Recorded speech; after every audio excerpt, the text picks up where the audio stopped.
Hello everyone, this is professor MH और आज की इस वीडियो में we will discuss TY BCom financial accounting November 2023 का क्वेश्चन पेपर, जिसके अंदर एक क्वेश्चन पूछा गया था, question number 4B Nilesh limited 10 marks के लिए आया था। तो इसको कैसे सॉल्व करना है विद रिवीजन। हर एक क्वेश्चन में हम लोग ने ट्राई किया है कि पूरे कॉन्सेप्ट का रिवीजन कर दे, जिससे आप कोई भी क्वेश्चन देखेंगे तो पूरा चैप्टर आपका कवर हो जाएगा। ठीक है, तो इंटरनल रिकंस्ट्रक्शन का क्वेश्चन है Nilesh limited, question number 4B 10 marks के लिए। पहले क्वेश्चन देख लेते हैं, फिर देखेंगे कि इसको कैसे सॉल्व करना है विद रिवीजन। ठीक है, क्वेश्चन दिया है following is the summarise balance sheet of Nilesh limited करके दिया है। फिर उसके बाद बैलेंस शीट दिया है एक, और फिर दिया है board of director decided to go for internal reconstruction, approval हो गया शेयर होल्डर से, adjustment should be consider. Adjustment पहला इक्विटी शेयर्स का दिया है, दूसरा प्रेफरेंस डिविडेंड का दिया है, तीसरा मशीन से रिलेटेड है, फिर बैंक से रिलेटेड है, फिर फिक्टिशियस एसेट से रिलेटेड है, और last one pass journal entry in the books of Nilesh. तो याद रखना 3 टाइप का क्वेश्चन आता है इंटरनल रिकंस्ट्रक्शन में, जैसे मैंने प्रीवियस वीडियो में भी बताया है। हर लेक्चर में हम लोग यही बताते हैं कि कौन किस टाइप के क्वेश्चन, मतलब इन शॉर्ट पूरा रिविजन होता है। तो सबसे पहले इंटरनल रिकंस्ट्रक्शन का क्वेश्चन आएगा तो 3 टाइप का क्वेश्चन आता है, journal entry, capital reduction account, और एक आता है बैलेंस शीट। बैलेंस शीट नहीं बोला है तो मत बनाओ, लेकिन जर्नल एंट्री बोला तो कैपिटल रिडक्शन बनेगा, कैपिटल रिडक्शन बोला तो जर्नल एंट्री, दोनों साथ में बनेगा। तो यहाँ पे जर्नल एंट्री बोली गई है तो कैपिटल रिडक्शन भी बनेगा, ये क्लियर हो गया। ठीक है, फिर अब इसको सॉल्व कैसे करना है और उसका लॉजिक क्या है। तो सबसे पहले क्या करना है, तो ये पता चल गया, ये 2 चीज़ बनने वाली, कैपिटल रिडक्शन और जर्नल एंट्री बनने वाली है। ठीक है, तो सबसे पहले हम लोग क्या करेंगे, फॉर्मेट लिख लेंगे। यहाँ पे लिखेंगे in the books of Nilesh limited, फिर लिखेंगे जर्नल एंट्री, और साइमल्टेनियसली यहाँ पे डेट पर्टिकुलर अमाउंट आ जाएगा। ठीक है, डेबिट अमाउंट क्रेडिट अमाउंट। यहाँ पे हम लोग लिखेंगे कैपिटल रिडक्शन अकाउंट, साइमल्टेनियसली बनाने का, पोस्टिंग भी साइमल्टेनियसली करने का, ये होता है डेबिट क्रेडिट। यहाँ पे पर्टिकुलर अमाउंट करके ये लिख लेना है। ठीक है, अब सबसे पहला सबसे बड़ी गलती जो इंटरनल रिकंस्ट्रक्शन के क्वेश्चन में स्टूडेंट करते हैं वो ये करते हैं, एडजस्टमेंट नंबर 1 ही उठाते हैं। नहीं, मैंने प्रीवियस वीडियो में भी कहा है, सबसे पहले आपको करना है इक्विटी, प्रेफरेंस और डिबेंचर, इन तीनों को छोड़ के जो एडजस्टमेंट है और उसमें भी सबसे कम लिखा गया वो पहले करो। ठीक है, अब बोलेंगे सर एग्ज़ाम में मार्क्स मिलेगा क्या? यस, मिलता है। आप चाहे कौन सा भी एडजस्टमेंट पहले करो, मार्क्स आपको फुल मिलेगा। तो आप क्या करना है, सबसे पहले आपको मार्क्स कैप्चर करने हैं। तो याद रखना है, इन 3 से रिलेटेड अगर रहेगा तो इसको इग्नोर करो, और उसके बाद जो भी दिया रहेगा सबसे छोटे से स्टार्ट करो। तो ये 3 है, देखो इक्विटी शेयर्स है, ये भी रिलेटेड है, प्रेफरेंस डिविडेंड है, ये भी रिलेटेड है। तो ये दोनों को बाद में करेंगे, सबसे पहले स्टार्ट करेंगे यहाँ से। तो मशीनरी है। अब इसको सॉल्व कैसे करना है, तो सॉल्व करने के लिए मैंने आपको ये देखो एक ये बताया था important theory to solve practical question कि एसेट डेबिट बैलेंस होता है, लायबिलिटी क्रेडिट बैलेंस होता है। कोई भी इंक्रीज़ करना है, अप करना है तो सेम इफेक्ट पास करना, डेबिट को डेबिट कर देना, क्रेडिट को क्रेडिट कर देना। डिक्रीज़ करना है, कोई भी अमाउंट को डिक्रीज़ करना है, अपोजिट इफेक्ट पास करने का, डेबिट को क्रेडिट करो, क्रेडिट को डेबिट करो। इसका सेम लॉजिक है ना, अगर किसी से मतलब रिलेशन बनाना है तो वो अगर प्यार से बात कर रहा है तो आप भी प्यार से बात करोगे, राइट। तो इंक्रीज़ करना है रिलेशनशिप तो आप सेम इफेक्ट पास करो, वो भी प्यार कर रहा है आप भी प्यार करो, राइट। डिक्रीज़ करना है, रिलेशन ख़राब करना है तो सामने वाला प्यार से बात कर रहा है तो तुम झगड़े से बात करो। तो डेबिट को क्रेडिट, क्रेडिट को डेबिट, आई बात समझ में। तो एसेट डेबिट होता है, लायबिलिटी क्रेडिट, एनी अप और डाउन, अप के लिए सेम इफेक्ट है, डाउन के लिए अपोजिट इफेक्ट है, डेबिट का डेबिट, क्रेडिट का क्रेडिट, और अपोजिट के लिए डेबिट क्रेडिट हो जाता है, क्रेडिट डेबिट हो जाता है। ठीक है, और भी बहुत सारे कुछ पॉइंट है जिसको मैं क्वेश्चन के थ्रू ही एक्सप्लेन करने की कोशिश करूँगा। फिर एक क्वेश्चन ये आता है, all intangible and fictitious asset return of weather given in the question और नॉट। क्वेश्चन में चाहे बोला जाए या नहीं बोला जाए, ये कुछ एग्जाम्पल है, इनको राइट ऑफ ही कर देने का। राइट ऑफ का मतलब होता है हटा दो। यहाँ पे देखो दिया है वेव, तो पहला दूसरा हम लोग ने देखा, अब चौथा देख लो, वेव आएगा वर्ड, राइट ऑफ आएगा, रेमिशन आएगा, फोरगो आएगा। इसका मीनिंग होता है हटा दो, मतलब उसको वहाँ से हटा दो, और हटा दो मतलब होता है डाउन। अब डाउन है तो मैंने बताया ना यहाँ पे डाउन में अपोजिट इफेक्ट जाता है। तो जिस चीज़ को हटा रहे हो अगर वो डेबिट है तो क्रेडिट कर दो, जिस चीज़ को आप वेव कर रहे हो वो क्रेडिट है तो डेबिट कर दो। आ रही बात समझ में। तो 1 2 3 देख लिया, सॉरी 1 to 2 देखा, फिर 4 का रिवीजन देख लिया, फिर 6 का भी मैंने बोला कि ये कुछ एग्जाम्पल है, goodwill, patent, copyright, trademark, know how, miscellaneous expense, preliminary, share issue, profit and loss asset side में होगा। ये दिखाना क्वेश्चन में हटा देने का, चाहे क्वेश्चन में एडजस्टमेंट में बोला जाए या नहीं बोला जाए, इधर पे दिया है देखो, weather given in the question और नॉट, ठीक है। और फिर ये 7th पॉइंट देख लो, एनी इंक्रीज और डिक्रीज जो भी अप और डाउन आप करोगे is adjusted through capital reduction account, ये ध्यान में रखना है, ठीक है। तो सब देख लिया, सिर्फ एक बाकी रह गया, 2 बाकी रह गया, एक ये 2 वाला, ये बहुत इंटरेस्टिंग है, और एक ये वाला। तो ये वाला तो आपने 11th में भी किया है, whenever money comes in cash account debit, whenever money goes out to cash bank लिखते हैं, राइट। तो ये भी हो गया। फिर इसमें 2 मतलब वहाँ तक इफेक्ट होता है, बाय मतलब उतने से, ये क्वेश्चन के थ्रू मैं आपको एक्सप्लेन करूँगा। अगर इतने पॉइंट आपने ध्यान में रख लिए तो कोई भी क्वेश्चन है, चाहे TY BAF का दे रहे हो आप, IPCC दे रहे हो या BCom का दे रहे हो, जो भी एग्ज़ाम देगा आपको 99% कोई डिफ़िकल्टी नहीं आएगी। तो let's start with the question. तो क्वेश्चन में क्या है, पहला हम लोग ये दोनों एडजस्टमेंट नहीं करेंगे, पहला करेंगे मशीनरी। मशीनरी क्या बोलता है, टू बी वैल्यूड एट। तो सबसे पहला इसको सॉल्व कैसे करना है, सबसे पहले डिसाइड करो एसेट की लायबिलिटी है, तो ये मशीनरी से रिलेटेड है, मतलब एसेट है। एसेट क्या होता है, डेबिट होता है, ये ध्यान में रखना। और लायबिलिटी क्या होता है, क्रेडिट होता है, ठीक है। तो पहला डिसाइड हो गया, एसेट है, डेबिट है। अब डिसाइड करो अप है कि डाउन है, हर एडजस्टमेंट में ये देखना है, पहले डिसाइड करो एसेट है कि लायबिलिटी है, फिर डिसाइड करो अप है कि डाउन है। तो पहला डेबिट है, एसेट है तो डेबिट हो गया। मशीनरी यहाँ पे 4,40,000 दिया है और उसको वैल्यू कितना करना है, 4.5 पे करना है, मतलब 10,000 का क्या हो रहा है, अप हो रहा है कि डाउन हो रहा है, अप हो रहा है। तो अप के लिए मैंने बताया ना सेम इफेक्ट, तो आपको पता है ये एसेट है, डेबिट है, अप करेंगे सेम इफेक्ट, तो क्या हो जाएगा, ये डेबिट है, अप करेंगे तो सेम इफेक्ट, तो डेबिट करने का। तो एंट्री क्या आ जाएगी, मशीनरी अकाउंट डेबिट। और एनी अप और डाउन कहाँ से एडजस्ट होता है, कैपिटल रिडक्शन से होता है। तो एंट्री क्या बनेगी आपकी, पहला entry machinery account debit to capital reduction, और अमाउंट आएगा सिर्फ 10,000, बीइंग मशीनरी रीवैल्यूड। हो गई पहली एंट्री। आ रही बात समझ में, बहुत सिंपल है। सेम साइमल्टेनियसली क्या करने का, कैपिटल रिडक्शन में पोस्ट करने का। अब ये कैपिटल रिडक्शन 2 में है ना, 2 का मतलब क्रेडिट होता है, ऊपर वाला डेबिट होता है, 2 मतलब क्रेडिट होता है। तो क्रेडिट कहाँ, ये वाला है, तो यहाँ पे जाने का बाय मशीन लिखना। हम याद रखना कैपिटल रिडक्शन में कैपिटल रिडक्शन का नाम नहीं आता, और अमाउंट कितना आएगा, जो कैपिटल रिडक्शन के सामने वाला होता है ना अमाउंट, वही लिखने का, 10,000। आई बात समझ में। तो एक एडजस्टमेंट हो गया। दूसरा, बैंक वेव 20,000। पहले चेक करो लायबिलिटी के एसेट है, तो एसेट में तो कुछ बैंक करके नहीं दिया, लेकिन यहाँ पे देखो एक बैंक ओवरड्राफ्ट दिया है, तो डिसाइड हो गया लायबिलिटी है, लायबिलिटी मतलब क्रेडिट। हाँ, अब डिसाइड करो अप है कि डाउन है।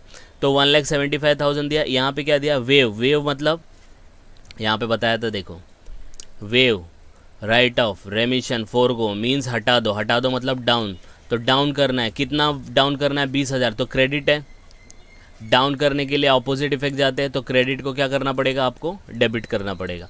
तो क्रेडिट को करेंगे आप डाउन, तो होगा डेबिट। तो एंट्री क्या आ जाएगी, बैंक ओवरड्राफ्ट अकाउंट डेबिट।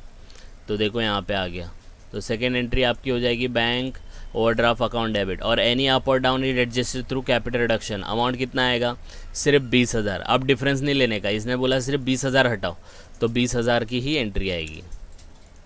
आ रही बात समझ में, being bank overdraft waived. Clear है। इस तरीके से ही 3 वर्ड का जनरल एंट्री पास करना है, इससे ज़्यादा मत पास करना, कन्फ्यूजन रहेगा।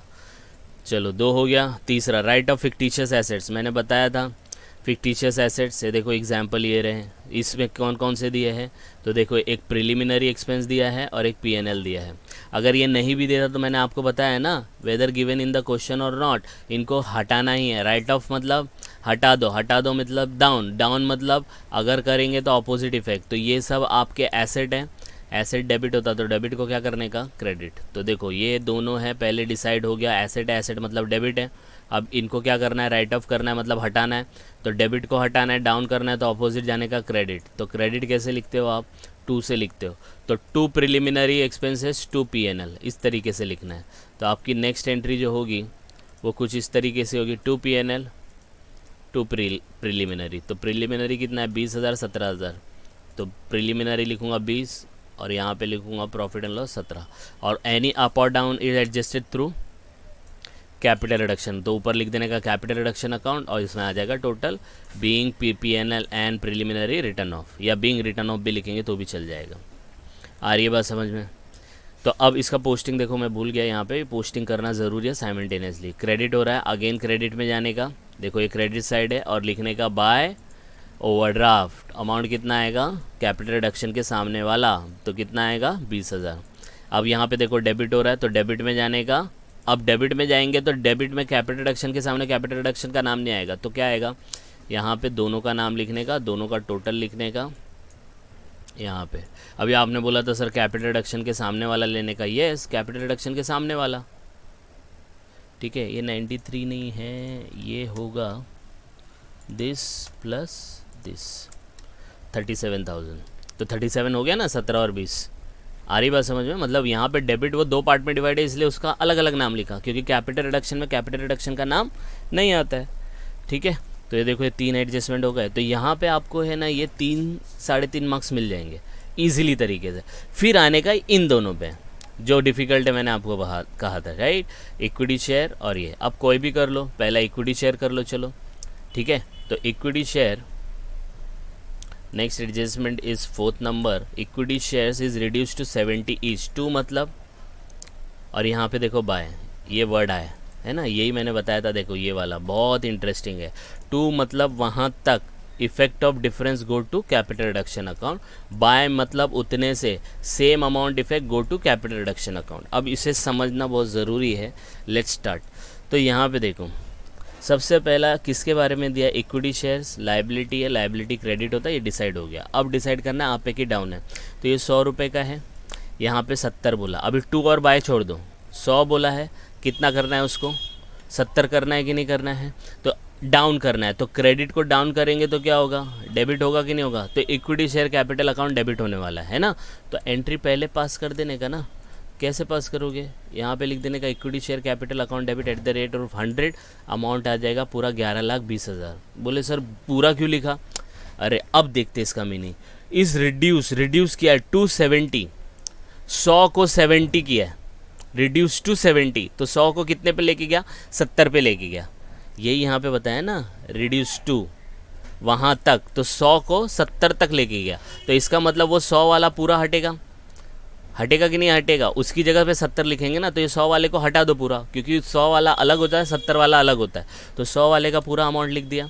अब उसकी जगह पे आ कितने का रहा है, 70 वाला आ रहा है ना, तो ये हट गया, तो अब 70 वाला लिखेंगे। अब 70 वाला लिखेंगे तो लाइबिलिटी में लिखेंगे, लाइबिलिटी क्या है, क्रेडिट। अब क्रेडिट बढ़ जाएगी, तो क्रेडिट को इंक्रीज करने के लिए सेम इफेक्ट क्रेडिट, तो 2 में लिखेंगे, 2 equity share capital at the rate of 70, amount आ जाएगा 7,84,000। अब बोले सर कैसे आया, अगर 100 रुपया 11,20,000 है तो 70 कितना, क्रॉस मल्टीप्लाई करो, तो 11,20,000 इंटू 70 डिवाइड बाय 100, तो आंसर आएगा 7,84,000।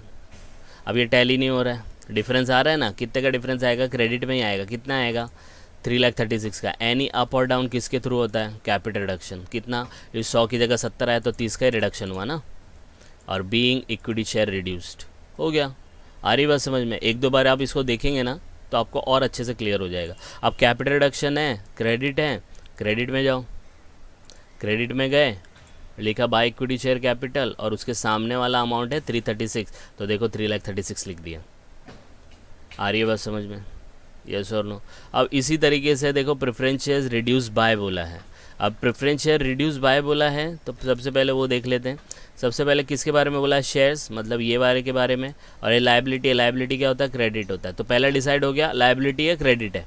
अब डिसाइड करो अप है कि डाउन है, तो ये 100 रुपये का है, ये बोला है रिड्यूस बाय 20 ईच, तो डाउन करना है, तो क्रेडिट है तो इसको डेबिट करना पड़ेगा, बराबर है, डाउन के लिए अपोजिट जाना पड़ेगा, ठीक है। तो अपना 5th एंट्री क्या आ जाएगी, प्रेफरेंस शेयर 9% प्रेफरेंस शेयर एक capital account debit at the rate of 100। अब बोलें सर फिर 100 क्यों लिखा, अरे भाई ये 100 रुपया है, 100 रुपये में 20 रुपये का रिडक्शन हो रहा है, यहाँ पे रिड्यूस टू बोला था, 2 मतलब वहाँ तक रिडक्शन हो रहा है, मतलब 100 रुपये वाला 70 में बन रहा है। जब रिड्यूस बाय बोलेगा ना तो 100 में से 20 रुपये जाएगा, तो वो 80 वाला बन रहा है इन शॉर्ट। तो इसीलिए देखो यहाँ पे मैंने बताया था बाय मतलब उतने से same amount effect go to capital reduction account. उतने से, बाय का मतलब होता है उतने से, और टू मतलब वहाँ तक। तो ये 100 रुपया कहाँ तक रिड्यूस हुआ, 70, मतलब वो अब 70 रुपये का बन गया। और प्रेफरेंस शेयर को रिड्यूस करना है बाय, मतलब उतने से करना है। कितने से करना है, 20 से। इसका मतलब 100 की में से 20 माइनस करेंगे तो कितना बचेगा, जब 20 माइनस करेंगे आप तो बचेगा 80। तो ये पूरा 100 वाला हटेगा ना, तो इसलिए यहाँ पे 100 वाले की जगह हम लोग लिखे eight the rate of 100। Amount कितना है, 3,50,000। अब उसमें से क्या करना है, 20 हटाने का है ना, तो बचेगा कितना, 80। तो प्रेफरेंस शेयर कितने का बचेगा, 80 का बचेगा। यही समझना है अपने को। आ रही बात समझ में। 80 बोलेंगे सर कहीं पे भी नहीं लिखा, हम लोग ने कैसा लिखा, तो वही बात है ना, 2 का मतलब वहाँ तक, बाय का मतलब उतने से, तो 20 रुपया, तो 2 70। तो इन दोनों में 100 और 70 में 30 रुपये का माइनस होगा, लेकिन इस 100 और ये 20 में 20 रुपये का माइनस होगा, क्योंकि बाय बोला, और बाय का मतलब क्या होता है, उतने से माइनस करो, और 2 का मतलब वहाँ तक माइनस करो। तो 100 रुपये को 70 तक माइनस किया, ये वाला बाय है, तो यहाँ पे 80 आ जाएगा। ठीक है, अब ये 80 का अमाउंट कितना आएगा पता है, 2,80,000। कैसे, 3,50,000 इंटू 80 डिवाइड बाई 100। तो आप देख लो आ जाएगा। टैली नहीं होता है, डिफरेंस कितना आता है, 70,000। एनी अप और डाउन कहाँ जाता है, कैपिटल रिडक्शन में 20,000 के हिसाब, 20 रुपये के हिसाब से आ जाएगा। ठीक है, और इसकी पोस्टिंग आपको कहाँ करनी है, कैपिटल रिडक्शन में। सेम क्रेडिट में जाके by 9% preference share capital 70,000 being preference share reduced. ये चीज़ याद रखनी है बस, ये 2 इंपॉर्टेंट है, इसलिए मैंने बोला इसमें कन्फ्यूजन होता है, इसको बाद में करो। आ रही बात समझ में। तो ये 1.5 मार्क की एंट्री आएगी आपको। अब नेक्स्ट एंट्री क्या है, ये भी हो गया, ये भी हो गया, ये भी हो गया, ये भी हो गया। Preference dividend and debenture interest is outstanding for the current year and is to be paid immediately. तो देखो प्रेफरेंस डिविडेंड और इंटरेस्ट दिया है क्या, पूरा क्वेश्चन रीड करेंगे ना, कहीं नहीं दिया है। आ रही बात समझ, कहीं पे भी नहीं दिया है, लेकिन निकाल सकते हैं। जब भी ऐसा कुछ दिया है ना, डिविडेंड या इंटरेस्ट, तो उसका डिबेंचर या प्रेफरेंस शेयर्स का कुछ डेटा दिया होगा। तो देखो प्रेफरेंस शेयर्स दिया है, और ये जो परसेंटेज होता है ना, इसी से इसका डिविडेंड और इसी से इसका इंटरेस्ट निकलता है। तो 3.5 लाख का 9%, 2,80,000 का 10%, 1 साल का इंटरेस्ट और डिविडेंड आएगा। तो देखो कैसे निकालना है। सबसे पहले क्या लिखना है, प्रेफरेंस डिविडेंड, तो 3.5 लाख पे 9%। अगर नहीं दिया तो इस तरीके से निकालना है, 31,500 1 ईयर का। फिर डिबेंचर इंटरेस्ट निकालेंगे, तो ये कितना है, डिबेंचर 2,80,000 है, 2,80,000 का 10%। ठीक है, तो 10% आया 28,000। अब इनको क्या करना है, आपको पे करना है, बराबर है। अब पे करना है तो सोचो ना, आप नीलेश लिमिटेड हो, आप पे कर रहे हो, पैसा आ रहा है जा रहा है, पेड बोला है ना वर्ड, पेड और रिसीव्ड आएगा तो कैश बैंक का लेन देन होगा, पैसा आ रहा है जा रहा है, जा रहा है। तो इधर से देखो बताया था, वेन एवर मनी कम्स इन तो नहीं हो रहा है, whenever money goes out तो गोज़ आउट हो रहा है, तो 2 कैश बैंक करके लिखेंगे, है ना। तो इसकी एंट्री कैसे आ जाएगी, तो हम लोग यहाँ पे लिखेंगे 2 कैश बैंक। कितना पेमेंट जा रहा है, तो एक 31,500 जा रहा है और एक 28,000, तो दोनों जाएगा, तो दोनों का टोटल कितना आएगा, 59,500। ठीक है, अब ऊपर क्या लिखने का, ऊपर क्या लिखने का, ऊपर लिखने का प्रेफरेंस डिविडेंड। लेकिन आप प्रेफरेंस डिविडेंड नहीं लिख सकते, क्योंकि जो अमाउंट मैंने प्रीवियसली भी एक्सप्लेन किया, जो बैलेंस शीट में अमाउंट नहीं होता उसका नाम नहीं लिखने का, क्योंकि टैली नहीं होता। तो उसकी जगह पे क्या लिखने का, कैपिटल रिडक्शन। मैंने बोला ना, एनी अप और डाउन जो भी होगा वो कैपिटल रिडक्शन से करने का। तो इसलिए ऊपर लिखूंगा capital reduction account debit, amount आ जाएगा प्रेफरेंस डिविडेंड के लिए 31,500। यहाँ पे चाहिए तो आप लिख सकते हो प्रेफरेंस डिविडेंड। ठीक है, और फिर नीचे एक और लिख लो कैपिटल रिडक्शन, और ये लिख लो डिबेंचर इंटरेस्ट। आप इसको कंबाइन करके भी पास कर सकते हो, एक ही कैपिटल रिडक्शन लिखो और 59,500 लिखेंगे तो भी चल जाएगा। Being preference dividend and debenture interest paid, entry पास कर दो, दोनों डेबिट है, डेबिट में जाओ तो 2 कैश बैंक, 2 कैश बैंक, लेकिन एक साथ पास करनी है तो दोनों कर लो, 59,500 59,500 मतलब 59,500 आ जाएगा। आ रही बात समझ में, यस और नो। तो इस तरीके का क्वेश्चन था। और कौन सी एंट्री है, नहीं, बस हो गया। तो ये 6 एंट्री हो गई है ना। अब एक एंट्री और आएगी, वो एंट्री कहाँ से आएगी पता है, जब इसको क्लोज करेंगे। अब क्लोज करेंगे तो यहाँ पे डिफरेंस आएगा तो उसको कैपिटल रिजर्व बोलते हैं, और यहाँ पे डिफरेंस आएगा तो उसको गुडविल बोलते हैं। तो ऐसे ऊपर ऊपर से देख लेने का, देखो ये 1 लाख के अंदर है और ये 3-4 लाख हो रहा है, तो मतलब टोटल ये वाला ज़्यादा बड़ा होएगा, 4,36,000। तो 4,36,000 यहाँ पे लिखने का दोनों साइड। अब 4,36,000 में से ये तीनों अमाउंट माइनस करो, ये तीनों अमाउंट माइनस करेंगे तो आपको आएगा 3,39,500। ये वाली एक एंट्री आएगी ये। तो ये एंट्री कैसे पास करोगे आप? तो capital reduction account debit to capital reserve. अगर नहीं भी समझ में आता तो 2 है ना, तो जनरल एंट्री में 2 कहाँ लिखते? नीचे ही लिखते ना, ऐसे लिखते कि नहीं लिखते? तो सेम वे में जब ये 2 इधर लिख रहे हैं तो ऊपर क्या लिखेंगे? Capital reduction. तो एंट्री क्या बनेगी? Capital reduction account debit to capital reserve being capital reduction reduce being capital reduction account closed, ऐसे लिखूँ। और अमाउंट कितना आ जाएगा? 3,39,500, 3,39,500। ये 10 मार्क का क्वेश्चन आया था। आई बात समझ में? एकदम सिंपल है, सिर्फ आपको लॉजिक समझना है। ये लॉजिक मैंने एक्सप्लेन किया है, अलग से भी वीडियो है इसकी, वो जाके देख सकते हो। लेकिन हम लोग ने ट्राई किया कि हर क्वेश्चन में इसको एक्सप्लेन करें विद रिवीजन, तो आपका पूरा कॉन्सेप्ट क्लियर हो जाएगा। तो जस्ट गो थ्रू इट। कुछ डाउट आएगा तो कमेंट करके बता सकते हैं। And please like and subscribe for more videos. Thank you.